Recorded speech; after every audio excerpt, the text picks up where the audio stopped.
These are some of the places recently recaptured by the Sudanese army from the paramilitary rapid support forces in Northern Bahri in Sudan's capital Khartoum.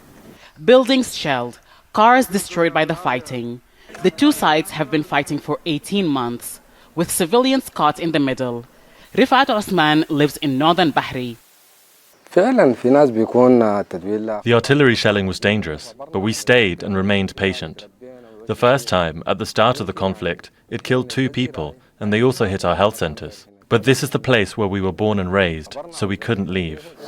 The RSF took control of large parts of Khartoum North at the start of the conflict, including parts of Northern Bahri. Millions were displaced. Some in Bahri left areas the RSF took over and moved to areas under army control. The RSF entered our neighborhood and people started fleeing. My husband was coming back from the cemetery after burying someone killed by the RSF, and they found him in front of our home. They accused him of being a soldier. When he was leaving, they shot him in the back, then he died. We left home a while after and came here to be under the army's protection. The city has been out of mobile network coverage for more than 8 months, and access to health facilities has been limited.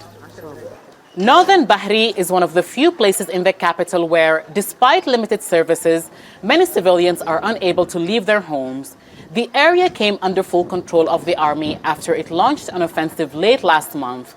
Now, many people here are hoping that the services disrupted by the conflict will be restored, like market supplies, which were affected by the conflict.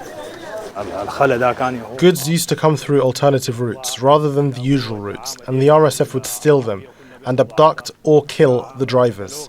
There was scarcity in the market, but with the army taking control of new territories, we have trucks of food and supplies coming in, and prices are going down, and people are coming to buy. Northern Bahri is now under army control, but the fight continues for the remaining part of the city and for the capital. And for those here, it's a fight to return to normal after months of struggling for life's basic needs. Hiba Morgan, Al Jazeera, Northern Bahri, Khartoum.